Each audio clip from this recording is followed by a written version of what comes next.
Welcome. On May 9th of 2025, in the New York Times, there was a headline article that said this: in the future, China will be dominant and the United States will be irrelevant. Now you might say, well, that's crazy. That's not going to happen. But I would suggest to you that you look back on the history of the British Empire, which was dominant at the beginning of the 20th century. The center of the world's financial system was in London. It's not that today, is it? Matter of fact, in 2020, the British exited the European Union, and they're now in big trouble. Today we're going to talk about Xi Jinping, the president of China, and his plan to dominate the world. Much as we did, we dominate the world today, and the British Empire is gone. So we're going to talk about that today. And in the future, we're going to do another one that is going to be his plan to dominate the world, but the difficulties that he's going to face internally as well as externally in trying to accomplish the objectives of that plan. So, money makes the world go round. I've always said that in all of my presentations, and if you look at all of them, you'll see this reoccurring. Because there's this incestual relationship between money and power. Those who have power seem to magically accumulate huge amounts of wealth. And those who have a huge amount of wealth tend to use it to gain more power. So here's where we stand today. Think about this, all right?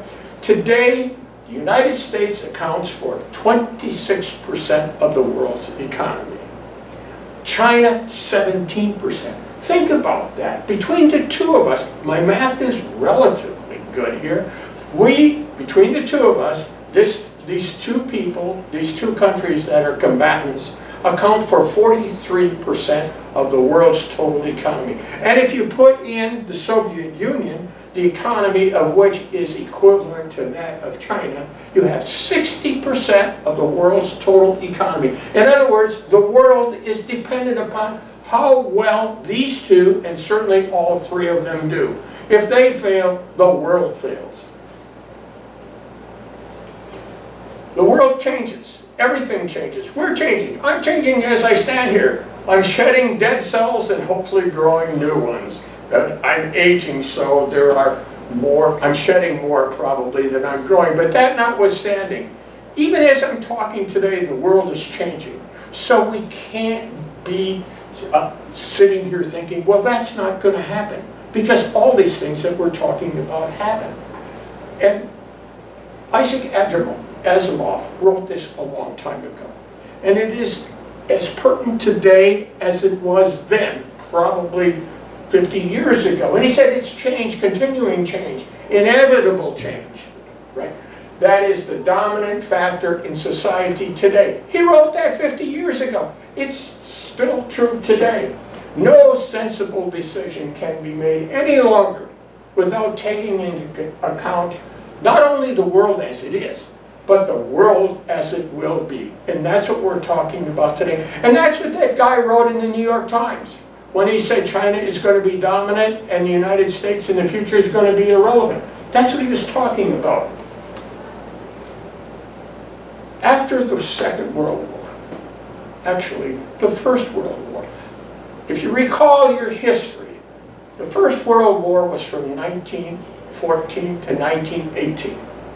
And it was the war, they said, to end all wars, because it was so bad and so gory and so devastating in Europe that we would never have another war. But we did, 20 years later, only 20 years later. And the reason for that was multiple, okay? Number one, United States was the center of the Great Depression when the stock market crashed, okay? And then we followed that in 1930 by passing the most horrible tariff piece of legislation ever. known as the Smoot-Hawley Act. So we raised tariffs by as much as 100, even 1,000% on over 2,000 products coming in from outside of the United States. And of course, all those countries that we put the tariffs on retaliated. So the world went into what I would call economic nationalism. It was everybody for themselves, and nobody wanted to cooperate with anybody else.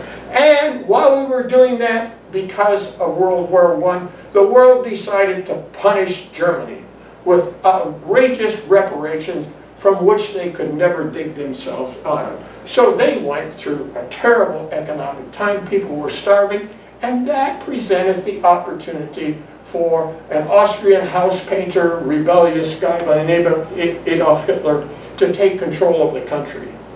Hence the Second World War. So we believe, and the United States leadership at that time said, we need to make sure that we put in place those mechanisms that will in fact prevent another world war like that. We can't do that again. And the secret to that, they thought, was called multilateralism. The opposite of this isolationist nationalism that we all experienced after World War I, okay, and all those reparations. They believed, and they've been proven right if you look at history, that the world of codependent nations will be the absolute wonderful antidote to immunize the world against this extremist nationalism. If we are codependent, if we depend upon each other, if we are so integrated with our economies, then we are less likely to invade other countries and start a war. So that really is what people call globalism today. Now, some people think globalism is some sort of malady, some sickness, okay? But globalism really means this, that before a country makes a decision that is going to affect other countries, they need to take into consideration what the impact of those decisions would be on the other countries and on the rest of the world before they start taking those decisions, such as the Smoot-Hawley Act of 1930, that terrible tariff legislation.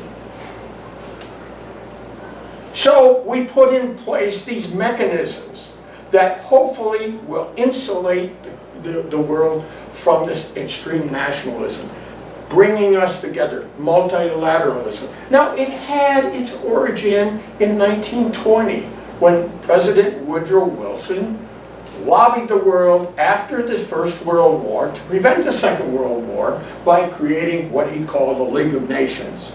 And it was a place where they'd all come together and iron out their differences. Well, it obviously didn't work, right? Because we had the Second World War. But that was the birthplace, the birth idea of what came to be known as the United Nations. And all of these other things that we looked at here, the United Nations, the World Bank, the International Monetary Fund, UNICEF, OECD, Organization for Economic Cooperation and Development. What's that all about?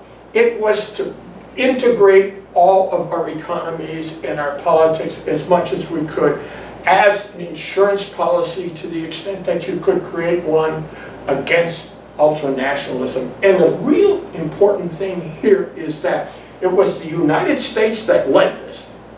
It was the United States that funded most of these to get them off the ground. Why did we pay all that money to create all these? Because the rest of the world was decimated after World War II.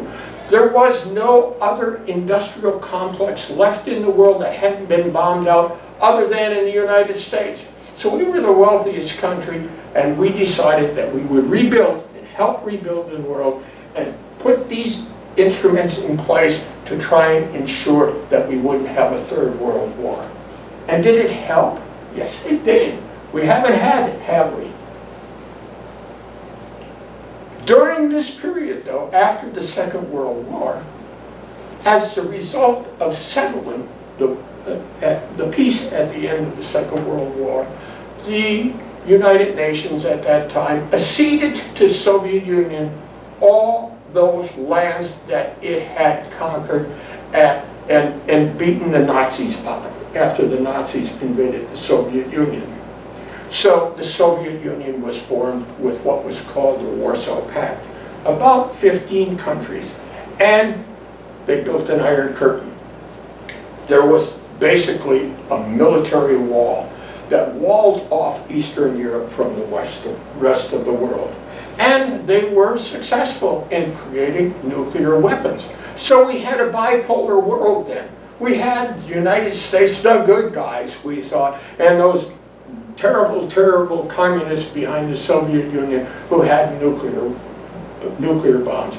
And more important, we thought they were much better than they actually were. Don't forget, they were the first one to put a man in space, Yuri Gagarin.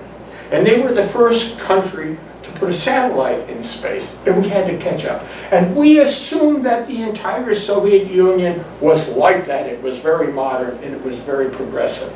Well, it wasn't. In March of 1985, this guy became the leader of the Soviet Union. This fellow by the name of Mikhail Gorbachev. Now, what was different about him? First of all, his predecessors were all so old, they all died in office. That's what it, the Soviet Union was old and crusty, with the exception of its nuclear power development and its space race. This guy was much younger, and he traveled outside of the country, looked around and said, oh my God, we are so far behind. We need to do something to bring the Soviet Union, put some life into it. We need to let it grow. We need to have it improve. We need to modernize it. So he implemented two policies, Glasnost and Perestroika. Glasnost was, these are revolutionary, because for the first time in the history of the Soviet Union, the government was saying, you have freedom to speak. You can say anything that you want. You can publish newspapers on your own, and boy did they do it. And when they did it, oh my God, all the corruption and the nastiness and the dirtiness of the Soviet Union came out.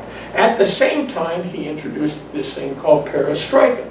And what he said and what he thought after visiting various countries around the world is that these countries behind the Soviet Union, like Romania, and Ukraine, and Czechoslovakia, if they had more say in their own governments, and they weren't strictly governed from Moscow, their economies would improve.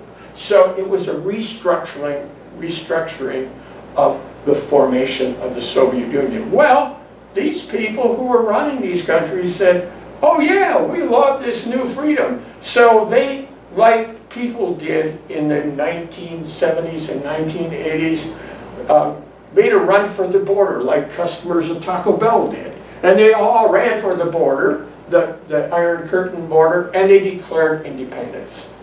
So what happened? On December 26th of 1991, after all of these countries declared independence from the Soviet Union, it was over. It didn't have any union anymore. The flag, the hammer and sickle flag of the Soviet Union came down from the flagpole above the Kremlin in Moscow, and that was the end of it. That was the end of the Soviet Union, and the Soviet Union became a democracy. Some people said, oh, we beat them. We destroyed the Soviet Union. That's not true. It fell apart. It literally fell apart because of Mikhail Gorbachev's attempt to change the Soviet Union, but he did so without a plan, without the structures put in place. So what happened then? At the end of the 20th century, where were we? We were sitting on top of the world. We had no competition. The Soviet Union was gone. Now look at the numbers. That we had a $34 trillion world economy. We were $10 trillion of that, okay? And the next was $5 trillion, Japan, then Germany too. And China was basically not even a player at that point in time. It didn't get any better than this. This is where we were. This is how we started the 21st century. But something else happened in the year 2000, a presidential election.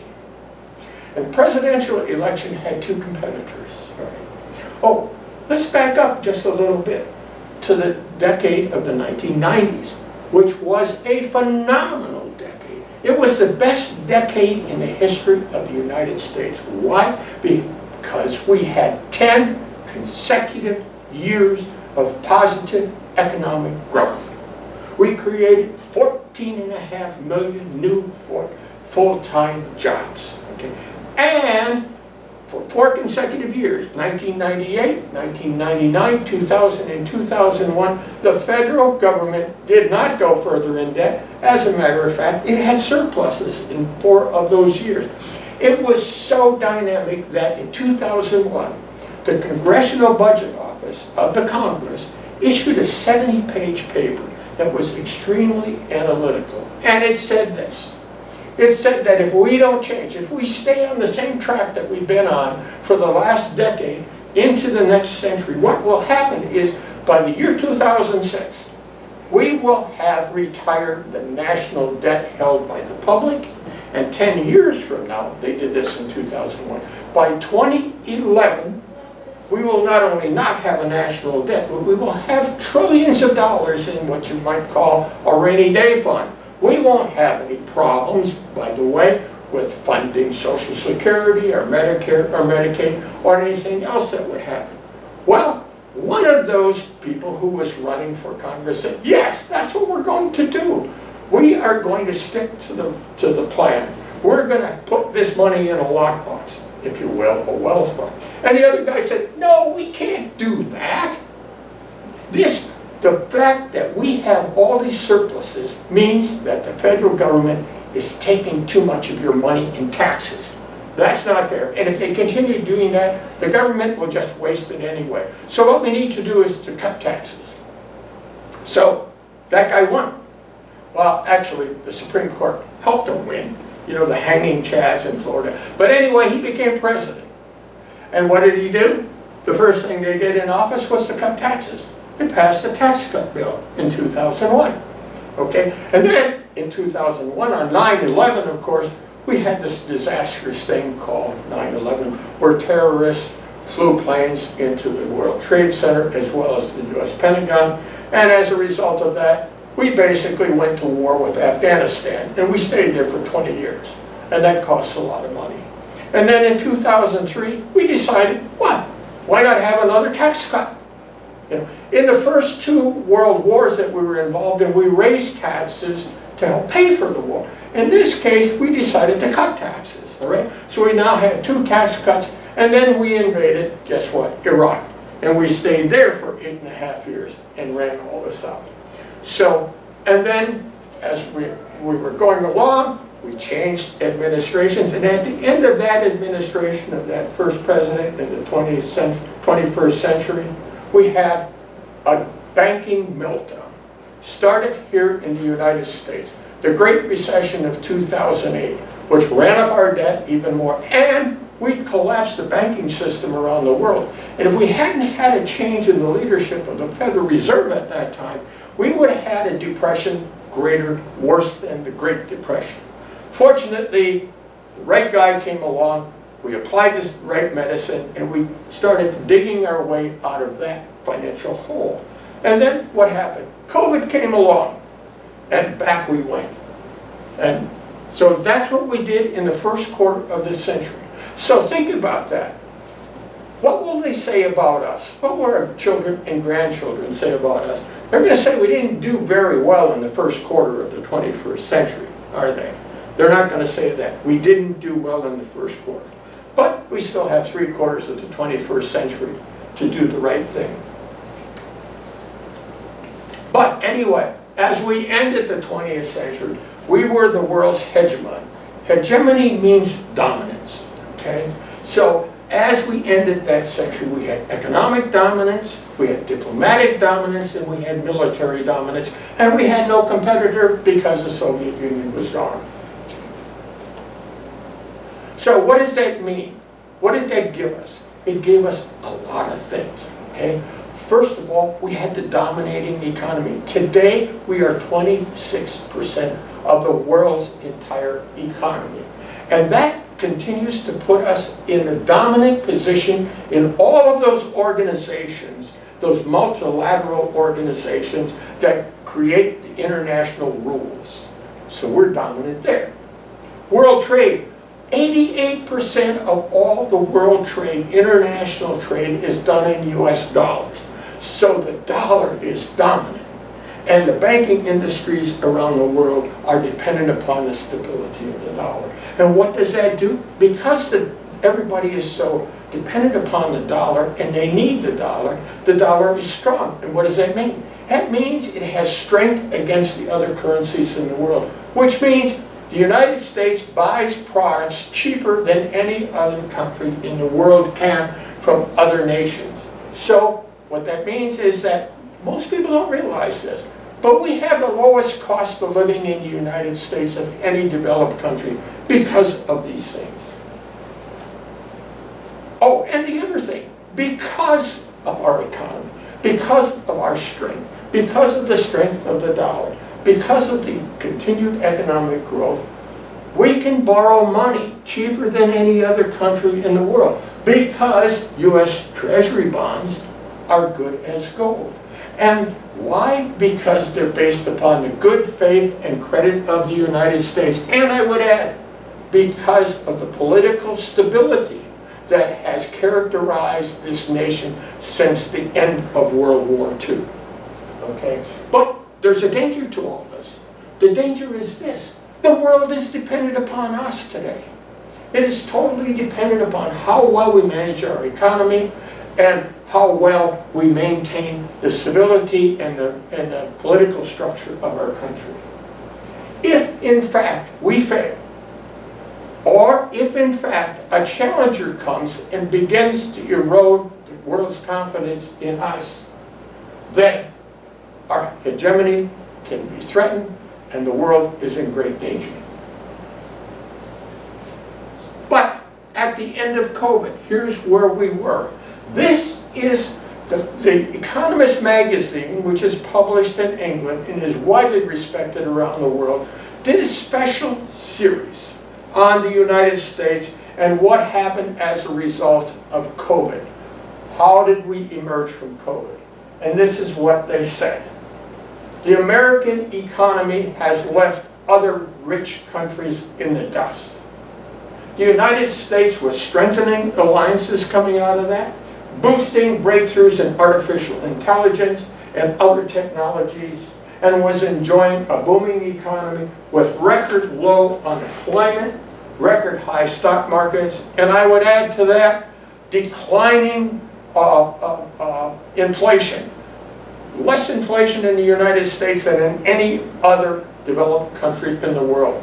Once again, in spite of all those difficulties that we caused in the first quarter of this century, we were still on top. We did extraordinarily well. So here we are in 2024, the last year for which we have economic data, or federal government financial performance. 4.2% of the world's population, 26% of the world's total economy, and 30% of all the wealth in the world is right here in this country. And the world is dependent upon us. And along with that comes something that seems to elude people when they talk kind of strange and silly. The world is, we're responsible for the well-being of the world.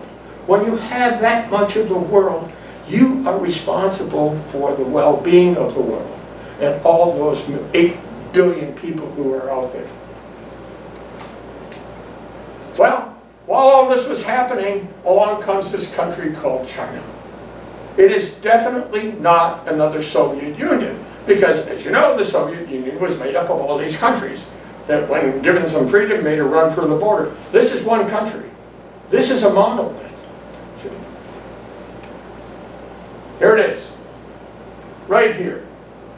And as you can see, if you don't remember all of your geography, and I didn't pay much attention to geography when I was in grade school either, well, here is Japan over here, South Korea, the Philippines is down here, okay, Australia, New Zealand, okay, Thailand, India, okay, the Indian Sea, the South China Sea, which we're going to be talking about, And this is the Suez Canal here, and this, of course, is the Mediterranean Sea. It is an incredible country. It is approximately the size of the United States, slightly larger physically, okay? 3.6 million square miles as opposed to our 3.5 square miles. But it is not the United States. We are rich in natural resources and arable land and farming and all that type of thing. 28% of that country is desert. And those deserts are growing, and they're trying to fight the incursion of the deserts as they go forward. And only 15% of their land is arable for growing crops. So it doesn't have anything near what we have. It lacks natural resources. This is their leadership after World War II. Don't forget that Mao Zedong, that after World War II, at the end of World War II in 1946, China was a country with a central government. It was a strongman central government. And what happened in 1947, 1948, and 1949 was the Communist Revolution. The Communist Party staged a revolution, and it was a military revolution, and they defeated the nationalists. The nationalists escaped, what was left of their army escaped to a Chinese island called Formosa at that time, which is now Taiwan, and they started there. So Mao Zedong became the Chinese communist leader, and what he really believed in was really China's communist collectivism. So what they did is they got everybody out of the cities, put them on the farms, and said, we're going to be an agrarian economy. They gave collectives, they formed collectives, which, think of a village, for example. And each of those villages were given quotas of crops to grow, food to grow. And that, what they produced belonged to the country to be shared equally amongst all the people. You see a problem with this? I mean, there was no incentive for anybody to really, really work hard, okay? So repeatedly, the collectives failed to meet their quotas. And the result of that was starvation across the country. Tens of millions of people starved during that time period. And it stayed that way, and it was a terrible country until 1978, when they selected a new leader called Deng Xiaoping. And this guy was different. He was totally different. He was, as they said, the political wizard who put China on a capitalist road. And Deng Xiaoping looked at this. First thing he did, remember the leader of Russia, who left Russia, traveled the world to see what the rest of the world was like? This guy did the same thing. He left China, traveled the world, came back and said, oh my God, we need to do something about this, and capitalism works. Not that he became a capitalist, but he certainly understood that collectivism was a disaster and they had to do something different. So he did something very simple. He said to all these people, we're going to give you quotas, all right? You have a quota. But here's the thing. Anything that you produce over and above your quota, you get to keep, and you can sell it. And oh my God, that's called capitalism. And it started. The other thing he did is he started to experiment with capitalism and investment. So in Guangzhou, he opened up Guangzhou, one of the provinces, and said, we're going to allow some foreign investors to come in here and see what they do. And they started building factories. Okay? And what happened was robust economic growth. Because this is a country that had a huge labor force. Today it has 1.3 billion people. Okay? And what happened is the foreign investment came in, because you had all these people who worked for virtually nothing. And the foreign investment, American companies especially, started building factories there. And when they invested, they brought manufacturing management to the country. And it was highly successful. And what it produced was unbelievable. it became the world's factory. They developed, the development focused on just making stuff that they could export. If you brought a factory there, you could build stuff, but it had to be exported. And mainly when they started off, it was called, excuse me, Walmart, but Walmart cheap stuff, okay? And it became the world's low-cost factory. This was provincial government based, okay? There's 23 provinces in China. And the provinces had leaders individually, and they competed with each other in order to get this investment. And the central government stayed in the background. The Communist Party just basically stayed in the background, didn't get involved in this because the growth was so great. So a lot of things happened during this period. This huge development, but a lot of corruption and a lot of other stuff. And the central government, as I said, stayed out of this business, but focused on infrastructure development. So here's what it had. China's natural resource. People, okay? 1.3 billion people in the year 2000, compared to the United States, 282 million, in land that is approximately the same size. That's a really crowded place. And on December 11th of 2001, China became a member of the World Trade Organization, which was an international acknowledgement that China is now a major player economically in the world. It had accomplished so much. It had grown so much. It was such a major player, particularly from the standpoint of manufacturing, that it now, and the United States supported this, allowing it into the World Trade Organization. And there's a rule in the World Trade Organization, all right? And it is its most favored nation status, all right? And a fundamental principle of the WTO, you'll hear that talked about, is that they have to have equality in trading matters. So if you are a member of the WTO and you cut a deal that provides low tariff or no tariffs to another member of the WTO, you have to provide that to every member of the WTO. And that was to bring down tariffs and make trading easier and more economical. And as you can see here, the United States has been a member, a founding member since 1995 of the World Trade Organization. As I said, up until this point in time, the Communist Party, the Chinese Communist Party, stayed in the background. It built infrastructure, all right? It stayed out of the business of business until this guy came along who said, we are going to become much more involved in what's happening in this country because we are a communist country. We are not just strictly a capitalist country. And they had their big outing internationally with the 2008 Olympics, and they showed their technology and what they could do. And it was absolutely amazing. But now the Central Communist Party began to exert its authority. That first president of the United States in this new century was Bush 43. He and his administration properly acknowledged that these guys were a big player. Remember, they got him into the WTO, actually it was after him, but decided that they should talk president to president, and they should do that at least twice a year. So they knew what was going on because China was becoming such an economic power. But while this was going on,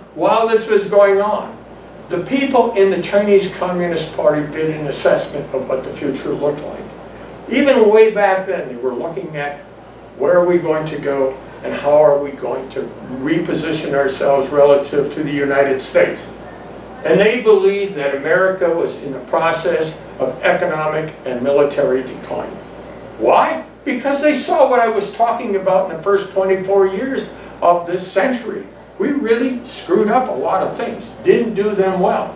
And all they thought, China only needed continuous strategic patience, and they would replace the United States as the leader of the world. One of the first things they did was this. This is the South China Sea. And you see this red line here? China, in violation of all the international laws of the sea, said the South China Sea is our sea. We own it. Well, the Vietnamese, you got to give them credit. Vietnam, that little country, said, nah, we're going to take all this. We got that. And then the Philippines said, no, this is what we're claiming. So everybody's claiming the South China Sea. Prior to this time, it was international waters, free to, for navigation from any country. But China now began to really assert itself very, very aggressively. With that, this was the Obama administration said, we have to pivot to Asia. This is, so much is going on there, particularly these aggressive moves in the South China Sea, in addition to how China is growing economically, and it's being less cooperative. We need to pivot there. So they moved military resources there, moved to strengthen our alliances with Japan and Korea and Australia and Singapore, Vietnam and India, and then created what was called a Trans-Pacific Partnership, a commercial alliance that of 11 different countries circling the Pacific Ocean. The problem was that it became a political football in the United States, and we didn't even join the thing that we created. But if you look at it here, you can see it was a great idea. This was an economic joint partnership from Canada, the United States, Mexico, Chile, all the way down Australia, New Zealand, ringing the Pacific Ocean after, of course, China claimed the South China Sea for its own. Xi Jinping became the leader of China in 2012. He was a different guy. Here are his economic views. He believed that the capitalist model that began with Deng Xiaoping was necessary at the time to get China out from this terrible situation that it was in. It was necessary. It was kind of like the necessary medicine to cure it from that ailment at that time. But the capitalist model, he does not believe, is sustainable. All right? And why did he believe that? Well, he looked at the 2008 Great Recession, the worldwide recession, which he called the Great Repression because it started in the United States when our banking system failed and we took down the banking system of the entire world at that time. And that was followed, he blamed capitalism for the 2015 China's financial collapse and crash. And their economic growth declined to 7%, while it had been growing at a rate of 10% a year for 3 decades, 30 years. And that market triggered a sell-off of their currency, and they were ashamed of what had happened. But this is what he believed. We should never forget this, and I said it earlier. China is one country. It is one people. It is one culture. It is not a melting pot. It is not like the United States. And therefore, it's much easier to get agreement in China than you can in the United States. We need to look at the history because it's very, very important. Because this is where Xi Jinping, the current leader, comes from. The other thing you need to keep in mind is that China has a 3,000-year history of one people, all right, of amazing accomplishments. We have a history of 250 years, all right? We're the newcomer. The British Empire lasted much longer than we are, okay? 3,000 years. If you look at the Qing Dynasty, that was the height of the Silk Road. Overland routes by sea and by land and by sea that connected China all the way over to Europe. Trade routes. There was robust international trade in those days. And that was followed by the Ming Dynasty, which all the way up to 1911. It was the largest, most populous, and the wealthiest country on earth. It was there. Xi Jinping said, we've been there. We were the dominant economy of the world. This is our heritage. We were there, okay? And we have a 3,000-year history. We can do it again. So they were commercially successful, economically, they spread their philosophy, everything. And this is what it looked like. Here's China, overland, Mongolia, over here, through Persia, which is Iran today, all the way to Europe. And by sea, through the South China Sea, all the way up here, through the Red Sea, and then slightly overland here, because the Suez Canal did not yet exist at that time. Look at this. This was 1450 BC, 120 BC to 1450 AD. That's what they created. This is how creative the Chinese were and how dominant it became. But it wasn't only silk that they made. They traded everything. And what you might have forgotten from your history books is that China created paper. They invented paper. They invented gunpowder. And they actually invented the seismograph way back then in the 18th century. They traded everything.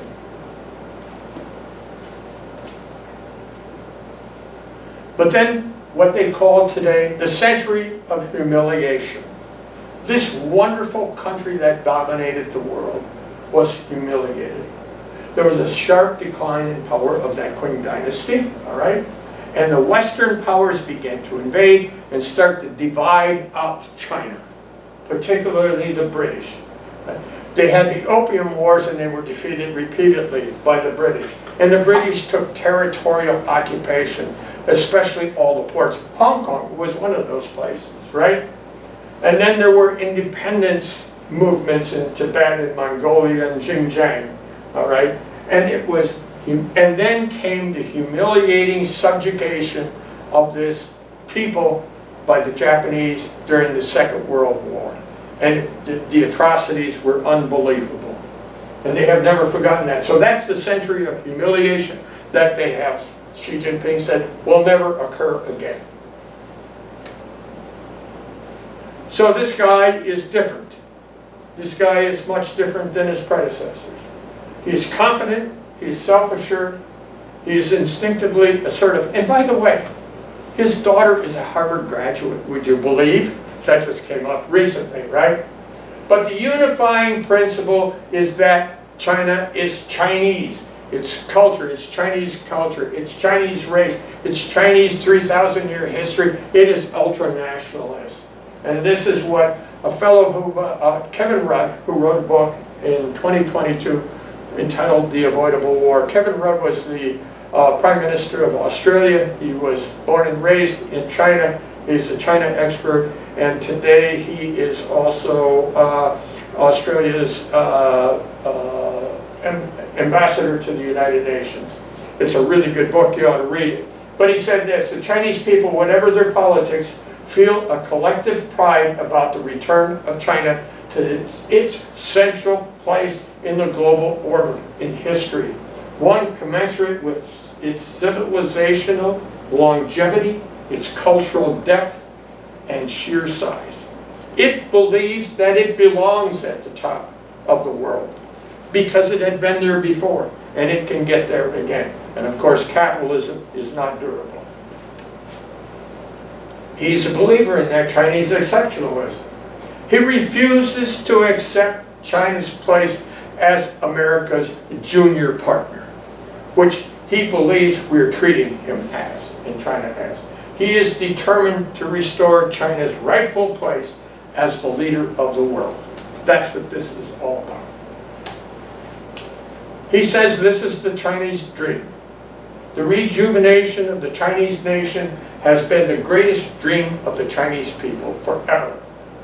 Great power diplomacy with Chinese characteristics should promote the building of a new type of international relations, a new international order, the building of a community of common destiny of mankind. But this does not mean democracy. It means that nations get along, but what you do inside of your nation is your own business, okay? It's a whole different way. His economic objectives, pretty straightforward. China must again become self-reliant in all sectors of its economy. All sectors. The world's economy will become increasingly dependent on China and its financial institutions. That's what we're going to do. China will replace the United States as the world's financial hegemon. It will be the economic leader and most powerful country in the world. He believes that the United States, China will not be its junior partner, because the United States is insufferably arrogant, condescending, and systematically incapable of treating China or its leaders with the appropriate national respect, let alone as equals. And you can understand why he feels that way, because he's being treated that way. So, Made in China 2025. In 2015, Xi Jinping said, we are no longer going to be the country that makes cheap stuff in our factories. We are going to be dominant in all aspects of our economy. We will achieve dominance in global high-tech manufacturing. We will catch up and surpass Western technological prowess in all advanced industries. We will use government subsidies to do that.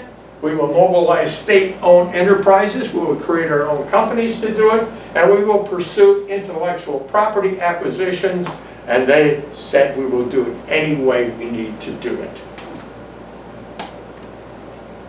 Now, while they were doing this, unlike us, while Deng Xiaoping was opening up the country to all this manufacturing, and remember I said the Communist Party stayed in the background, but it focused on building infrastructure. China, same size as the United States, has 27,000 miles of high-speed rail. High-speed means over 200 miles an hour. Every major city in China is connected by high-speed rail. It's not yet. They built the highways too, and they built the freeways as well.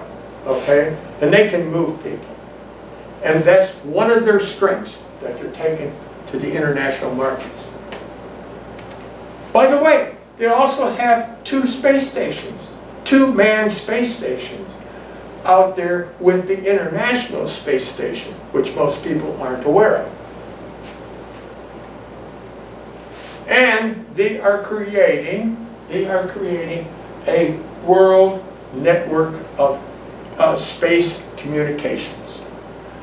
They launched their 3rd batch of Gowon mega constellation satellites.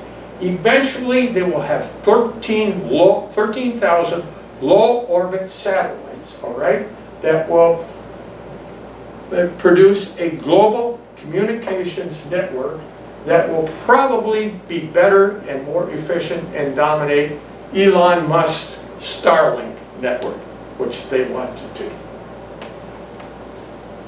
They have more patent applications coming from China than any other country in the world. That used to be the United States. They have surpassed us. Now, don't get me wrong, those are applications, they're not patents, and they're flooding the zone. But that notwithstanding, science and development is running fast in China.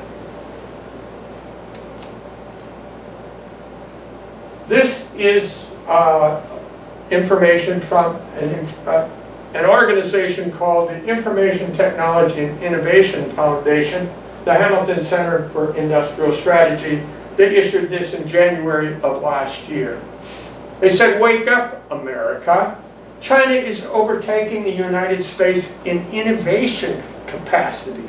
They're not copying stuff anymore, okay?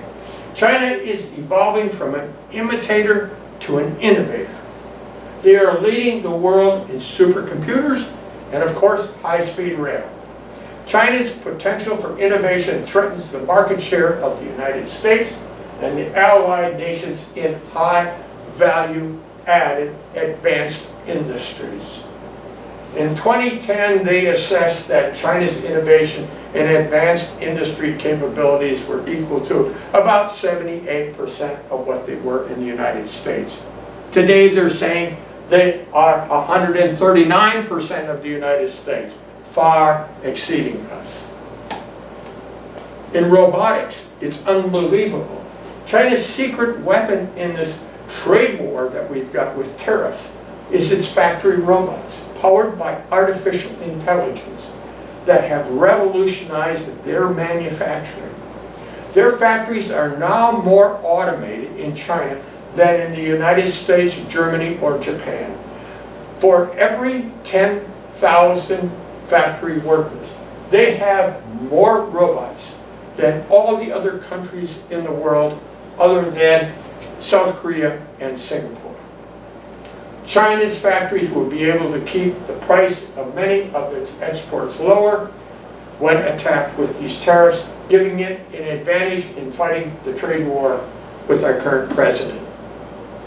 That's amazing, and it probably is shocking to you. That's reality. This is just a list of things in which China is now the world leader and produces more than any other country. Steel and aluminum, shipbuilding, solar power, wind turbines, electric vehicles and batteries, robotics and drones, 5G, electronic equipment, active pharmaceutical ingredients, high-speed trains, as you know, and world seaport construction. Just a partial list of what they've accomplished. Xi Jinping's plan, 10-year plan, has been achieved. His projected factory output, according to a Princeton University guy, said 45% of global manufacturing output will be in China by the year 2030. BYD, which is, there are about 20 electric car manufacturers in China. BYD, which Elon Musk said was nothing but junk and wouldn't go anywhere, all right, has now surpassed Tesla in worldwide sales in 2024. And by value, that company is now greater than Ford, GM, and VW, and it's building new factories around the world. China is speeding past the United States in virtually every high-tech category. China's return incentive scheme. They want to bring back those people, those Chinese who have been educated, have PhDs, and scientists from around the world, and they're offering all kinds of incentives. There is a global race right now because of what's happening with immigration in the United States to lure US researchers back to these countries. Europe is doing it, China is doing it. We're losing those scientists. Here's the Five Eyes countries, and these are United States, Britain, Canada, Australia, and New Zealand. And what they are is they're saying these are the Five Eyes that we're watching what's happening in China and what they're doing. And they are accusing, accurately, China of intellectual property theft, are using artificial intelligence for hacking, spying against other nations, doing all of that type of stuff. China is stealing secrets, and as I said earlier, they said that's what we're going to do. We are going to achieve dominance any way we need to. China's great deception, as I said earlier, in the World Trade Organization. They were admitted to the World Trade Organization, and that turbocharged their economy. Foreign investment poured in, and they had market access. They are doing what we just talked about. They're protecting their industries. They're subsidizing their exports. They're manipulating their currency. They're stealing intellectual property. Made in China, the 2025 dominance. They are using all these tools to accomplish that, and they have accomplished it. They have foreign investment restrictions in certain protected industries, investment only for re-export in some instances. They're funding state-owned enterprises to buy high-tech foreign firms. They're forcing the transfer of technology from foreign firms that were forced into joint venture cooperation agreements when they came to the country. And they have a comprehensive state strategy to dominate future tech markets by any means necessary. China's economy was only $306 billion in 1980. It went to $1.2 trillion in 2000.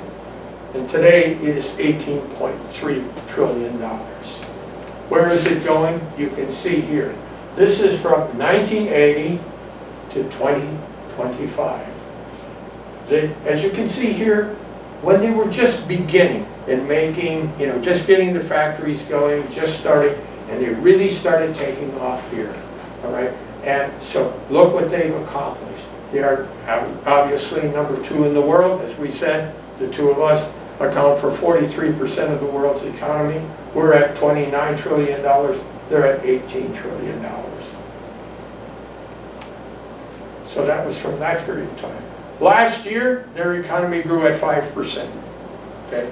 As opposed to the United States, 2.8, the European Union, 1.1, and Japan is just flat. It's not going anywhere. This is from 2020. This is how much they've grown and we've grown. China, from 2020 through 2024, the economy grew 23.4%, while the United States grew at 15%, European Union 12%, and as you can see here, Japan. Look at that growth. It's not slowing down at all. They are on a path to double their economy by the year 2035. And in order to do that, they have to average annual GDP growth of 4.7%. They had 5% last year in a down year, all right? And they are actually, this is what's happened as I just showed you, in their path. They're on the path to do that. If they do that, they're going to go flying right past the United States, and they will accomplish their goal. As we said, they're an untrustworthy opponent. Chinese vessels massed around the Philippines Scarborough Shoal in the South China Sea, forcing the Philippines to leave that shoal. That was in 2012. That's when Xi Jinping took over. In 2014, they began dredging operations there and building these shoals into little islands. In 2015, Xi Jinping pledged to President Obama that these new islands that they were building would never be militarized. In a way, he kept that pledge. Those little islands have not been militarized, but there are landing strips and things of that nature. They put them in a position where they could be militarized. But this place, Hainan Island, is part of China, by the way. And they've done something there to control the South China Sea. They spent $50 billion building a military stronghold in the South China Sea. So they have military control. They can do virtually whatever they want in the South China Sea. So they've established that. As you can see, here's the South China Sea. These are my lines. Old guys are kind of shaky in drawing lines. But this is the South China Sea. This is what they claim. In 2024, world merchandise trade was $33 trillion, while the total world economy was approximately $110 trillion. So a third of the world's economy is dependent upon merchandise trade. 25% of the world's economy. And 80% of that merchandise trade is done on ships, vessels in the sea. All right? And here's where a huge portion of it comes from. 80%. 80%. Of course, here's Japan, of course, and Korea. This is the South China Sea through the Taiwan Straits, down through here, and through what's called the Strait of Malacca here. Very narrow passage. This is where they go. They go into the Indian Ocean. And then here, up here, is the Hormuz Strait. And this is where all that oil and natural gas, particularly the oil from the Mideast oil suppliers, Saudi Arabia, for example, and Iran, comes down through here, through the Straits of Hormuz, into the Indian Ocean. And here's where it all goes. It all goes right here through Bab el-Mandeb Strait, and here is Yemen, where those Houthis are lobbing missiles at the vessels going through. And here is this little place called Djibouti. And it goes up here through the Red Sea, through the Suez Canal, and into the Mediterranean Sea, does trade all the way around here, all the way to Europe. This is 80% of all world shipping trade goes through here, all right? And here's Hainan Island. And the vast majority of this is going through the South China Sea. Of course, after World War II and during World War II, we have a strong military presence all along there, okay? And we have still maintained those bases in those, but mainly in the outer islands, but also in the Philippines. And we tried to strengthen that. We have bases in South Korea, in the Philippines, but this current administration is starting to pull people out. China now has the largest navy in the world. All right, this is as of December 17th of last year. It now has, by hull count, okay, over 370 ships and submarines, challenging America's naval dominance in Western Pacific Ocean. It has 2 aircraft carriers and about to launch its 3rd one. Now, what's important here, what's really important, is that these ships that they built are not the ships that would be used in a naval warfare against the United States on the United States western coast. These are to protect themselves and engage in any warfare that takes place in the South China Sea and in that area. Nevertheless, they built a formidable navy, and in so doing, they have now become the largest shipbuilder in the world. They have that capacity. So, its strategic objective. It does lack strength in the Pacific outside of the South China Sea. But its long-term strategy is to fracture U.S. strategic alliances. Break up our friendships, our romances, break up those romances. And it leverage U.S. allies' trade dependence on China. And it's formidable. Our allies are very, very dependent on the current trade with China. These green numbers here indicate that these countries sell more to China, those amounts in billions of dollars, than they actually buy from China. But look at these numbers. Look at Taiwan. Taiwan. They have a $178 billion trade surplus with China. Cut that off, and that's going to strangle them. You can see that. Australia has a trade surplus. By the way, Australia ships iron ore to China, which allows them, using their coal resources, to become the largest steel producer in the world, which you can see. So this is leverage. $992 billion worth of exports. They have leverage over these countries. So trade wars are really, really significant. You can see videos of these presentations and other ones if you go to these 2 websites. And welcome back to the second segment of China's Xi Jinping's plan to dominate the world.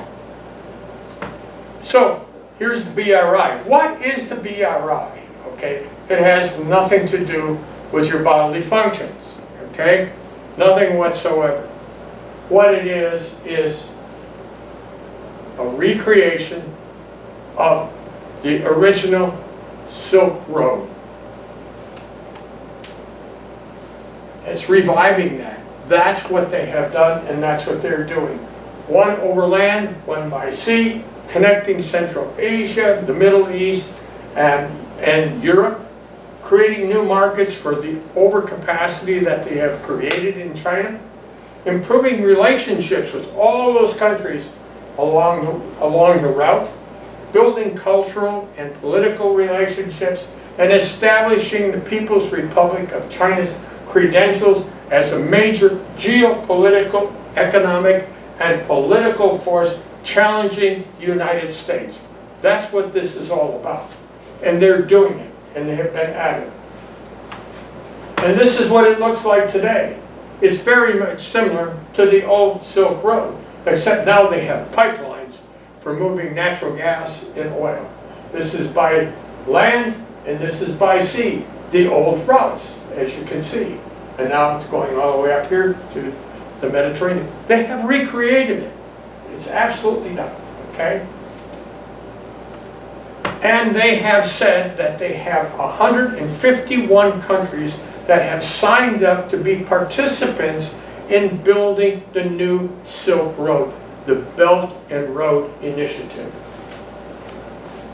5.1 billion population in those 151 countries of the world's 8.1 billion people. Significant. $41 trillion combined GDP of all those countries. You will note, in spite of the fact that they've got the predominant proportion of the world's population, these countries do not represent the predominant proportion of the world's GDP or economy.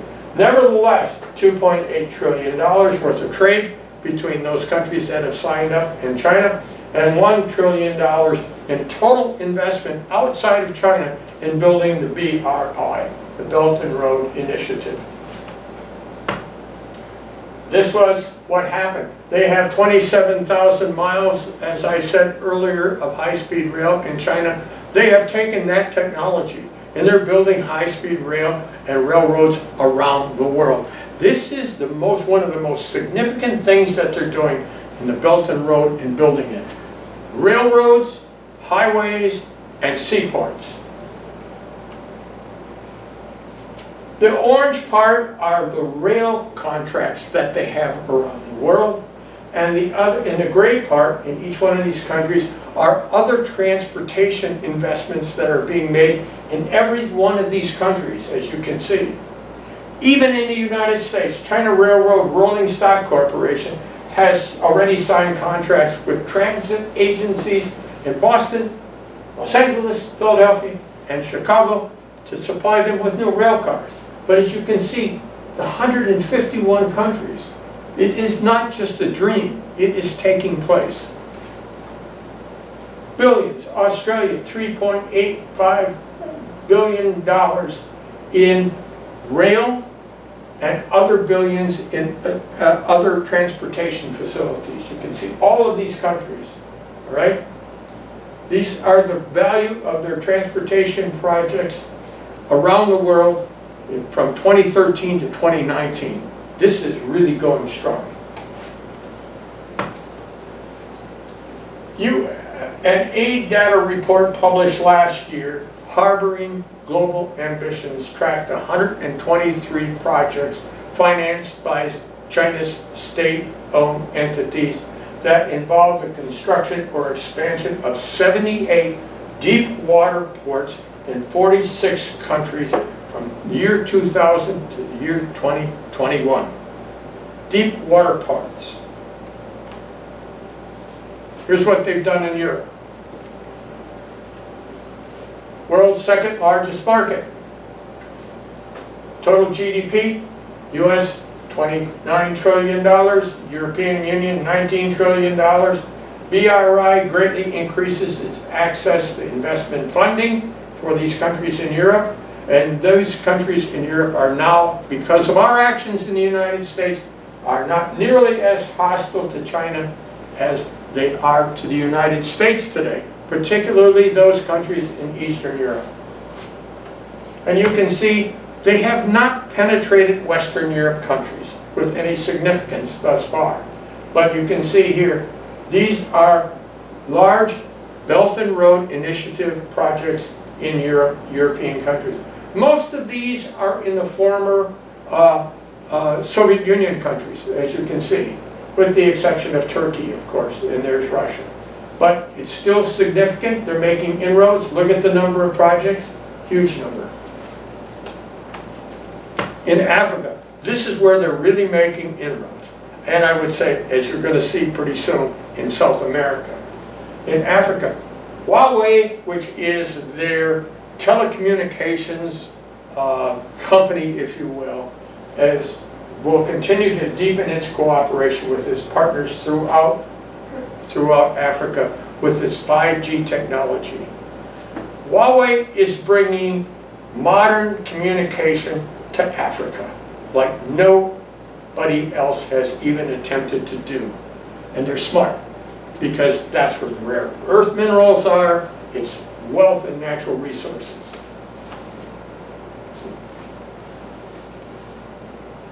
This is what Huawei is saying. It has already built massive information and communications technology infrastructure across Africa. As their chairman says, as the third wave of global 5G market, Africa will open the 5G era in 2023, which they did. According to state broadcaster, investment in Africa has helped build 12,000 kilometers of road and railway track, around 20 ports, and more than 80 power facilities.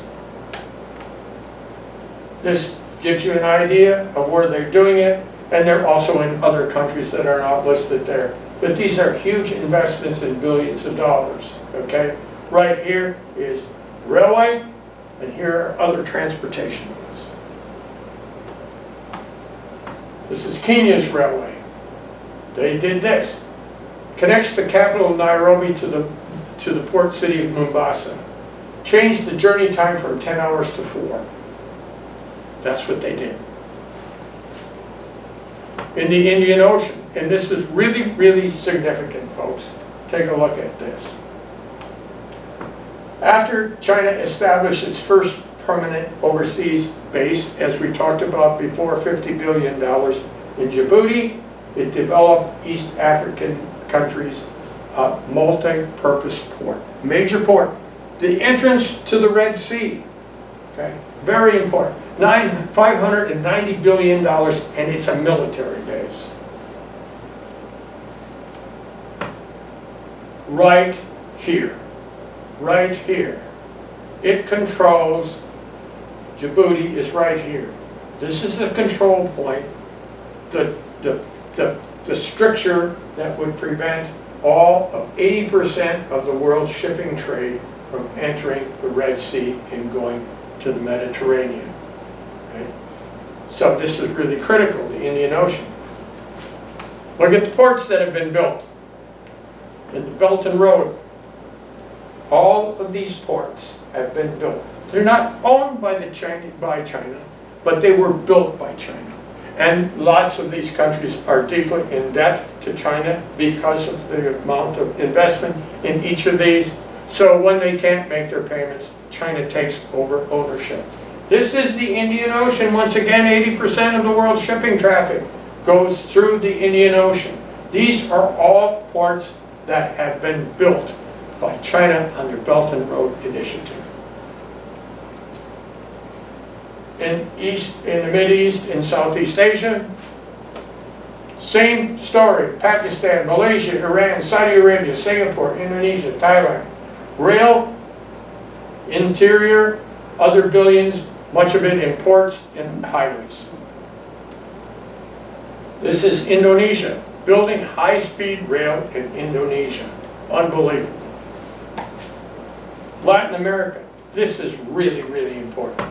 C.K. Hutchinson was an old British firm headquartered in Hong Kong, and they built ports that have been in the news recently as being accused of being owned by China on the Pacific coast of Panama, which the United States tried to force them to sell. C.K. Hutchinson, as I said, is an old British firm, but claims now that the United States claims is China controlled, and it probably is. They tried to force Hutchinson to sell those ports to an American company, and Hutchinson said, we're not doing it. They backed out of it.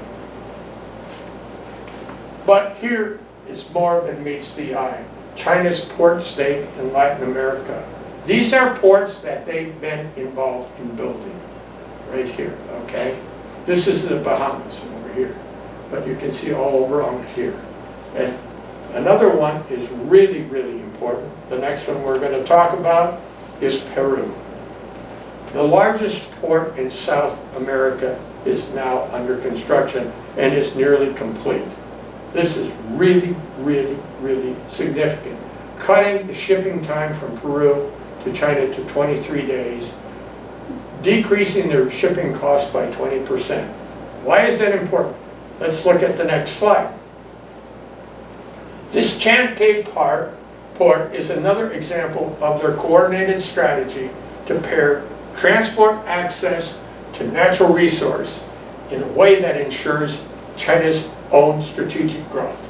This will be the Peru has the largest mineral resources in the world, including copper, silver, and zinc deposits, and Beijing has provided $16 billion worth of loans to develop these exports and these minerals. But it goes beyond that. Look where it is. This is Peru, this is Brazil, okay? This is very, very significant. So this is where the port is, right? This is Argentina. In addition to all those minerals, what do these have in common? Food, crops, and beef, and cattle. This is where that new port is. This is Brazil's international trade. Its largest trading partner today is, guess who? China. The United States is second. Where do you think all that soybean and wheat that China is no longer buying from the United States is coming from? You got it. It's right here, as well as Argentina. Their China trade is very, very, very significant. They're becoming more and more dependent upon China than ever they were on the United States. Next. Argentina. Their largest trading partner is, guess what? Brazil. And China is second. China is becoming the major influence economically in our area of the world, in South America. Next. They're building coalitions around the world. The BRICS, all right? Brazil, Russia, India, China, and South Africa. That organization has been in place for quite some time, but it's being expanded. This is 45. This China plays a very, very, very significant role in this. And as you know, China is supporting Russia in its war with Ukraine. This is a partnership, some people might say, was made in hell, but it's being very significant. This group of countries, 45% of the world's population, 35% of the world's economy, and 30% of the world's oil production. Very, very significant. They created the Shanghai Cooperation Organization many years back, and as you can see, all of these countries are part of it. Many of these countries are oil and natural gas producers. They're significant. They're 39% of the world's population and 25% of the world's economy. They're building these bridges all over the world using the Belt and Road Initiative, these cooperative arrangements, increasing the financial dependency of these countries on China and their trade with China, on their infrastructure building that has never taken place before. They're building hard financial relationships. Our alliances have not changed much. This goes back to post-World War II, other than the Trans-Pacific Partnership, which we created and then backed out of. The Quad, we've worked hard to increase, if you will, the closer relationship with Australia, Japan, India, but our new trade war isn't helping that at all. The NATO organization, we've not done very much to improve that situation, nor with the European Union. China's long-term strategy is to fracture those U.S. strategic alliances, and they're working hard at it. This was the Wall Street Journal headline, okay, on January 31st of this year. How to really fracture your alliances, the United States. The dumbest trade war in world history. The 25% tariffs on Canada and Mexico. This is the biggest change to global trade in 100 years, according to the BBC of England. Tariffs are a kind of an import tax if you don't understand that. People, the entity that is purchasing the goods can't take possession of those goods until they pay the tariff when the products come into the country. Therefore, the buyer pays the tax, and the tax gets passed on to consumers or their customers. Okay? And as everybody is saying, the broader effect is an increase in the overall price level of everything if tariffs are broad-based and affect the key supply chains in this country. And they said we expect tariffs to lower growth, economic growth in the United States, and increase inflation. These are the tariffs that were imposed. And this was April 2nd, when the White House introduced what they called reciprocal tariffs. In other words, reciprocal means you impose a tariff on us and we reciprocate by imposing a tariff on you. Except these are not really reciprocal tariffs. This is some sort of convoluted, I call it 6th grade math that they use. These on 185 countries all at once, all right? And you can see the tariffs that they imposed. They claim, for example, that China had a 67% import tariff on goods coming in from the United States. Not true, okay? But, so we imposed 145%. So, let's show the next, we'll show you an example. What they said is the White House estimated tariff rates against the United States were calculated this way. The amount of the U.S. trade deficit, the difference between our export sales to them and our import purchases, divided by the value of imports from Taiwan, for example, in this case. It has nothing to do with tariffs, okay? So our imports from Taiwan were $116 billion last year. And we sold, our companies sold $48 billion to Taiwan. So the trade deficit was $74 billion. Big deal. It didn't come out of your pockets. This is what happened. So the magic way they calculated this, not based upon any actual tariffs, they said, okay, so the difference here is the deficit is $74 billion. So $74 billion divided by the total amount of the imports from Taiwan equals 63.8%. We'll round that off to 64 and we'll divide by 2. And therefore the tariff will be 32%. Why divide by 2? Nobody knows, other than 64% would seem even more outrageous, twice as outrageous as 32%. When in fact, Taiwan charges a 2% duty on all imports, 2%. Okay, so this is not a reciprocal tariff. Next slide. Vietnam is another example. Our imports were $136.6 billion, mainly imports of products that are produced by American companies that relocated their manufacturing to Vietnam. Their imports from us were $13.1 billion, so the usual formula.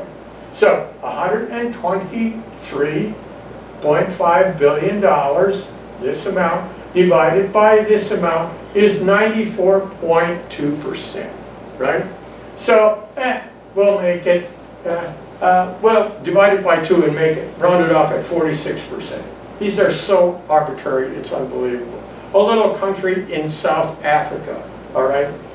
What do they export? They export diamonds and denim, which seems kind of crazy, but that's what they do. So we imported $273,000, not billions.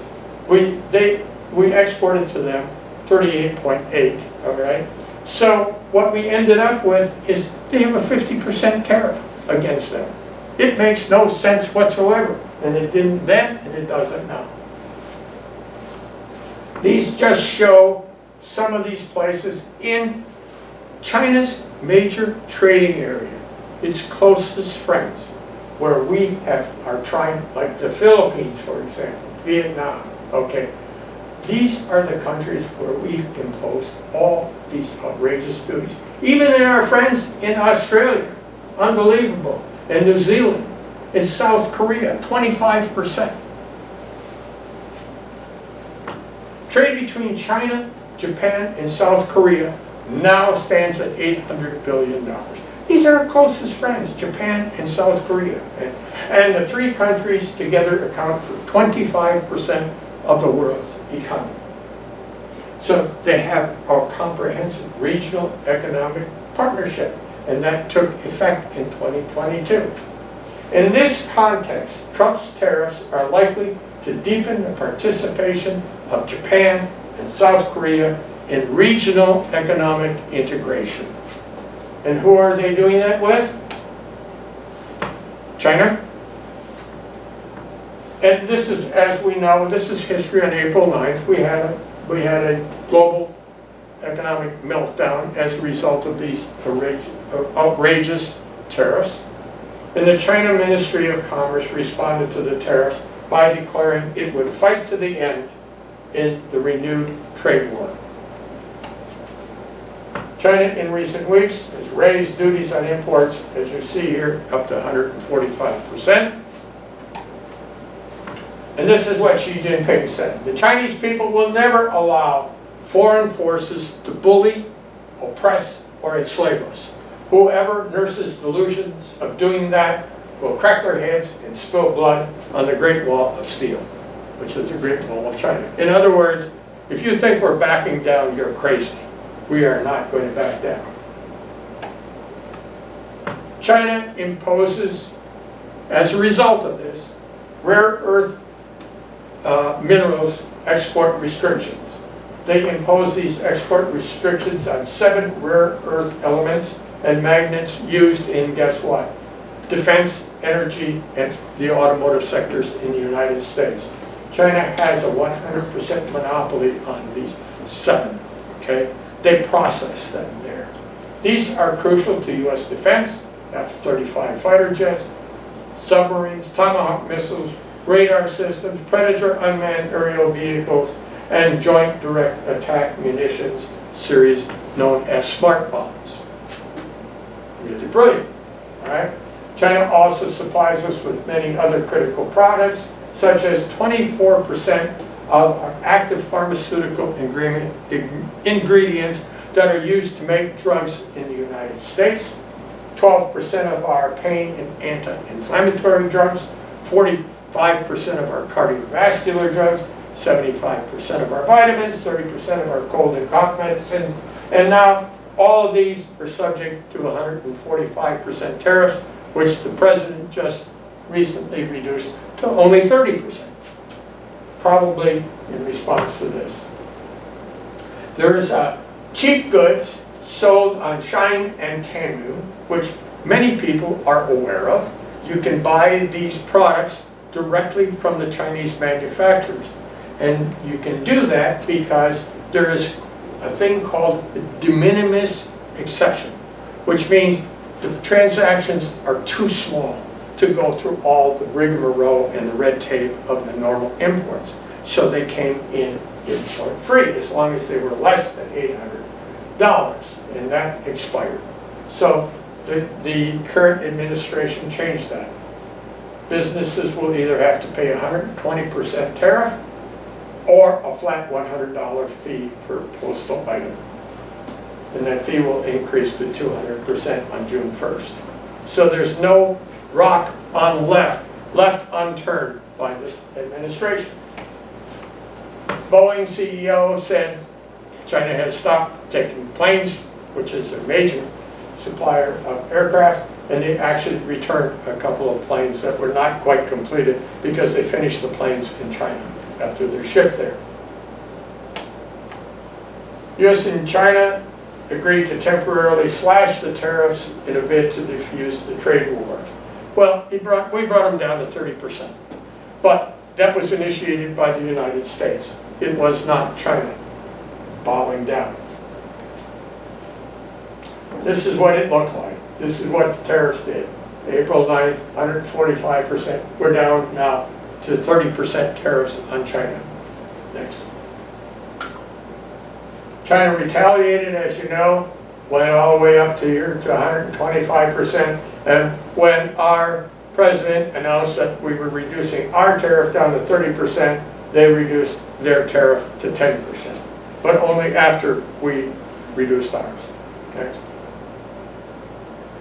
Chief economist for Capital Economics said the agreement was another substantial retreat from the Trump administration's aggressive stance because it did not include any commitments by China on its currency or trade imbalances.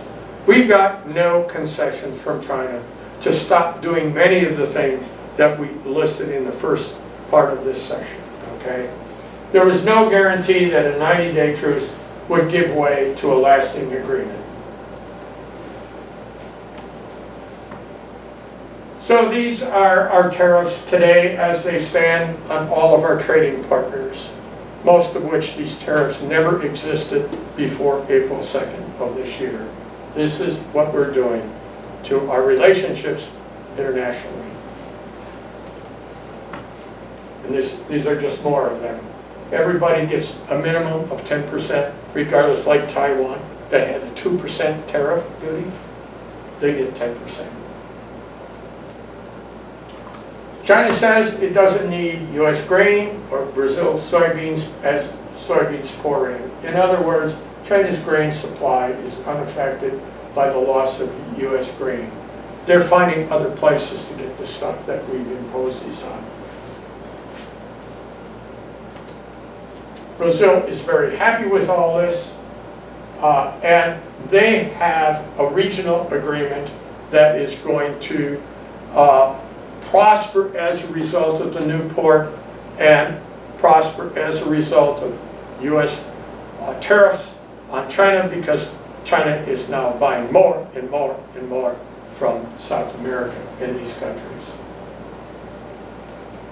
China's economy czar invites the European Union chief to jointly resist the tariff threat.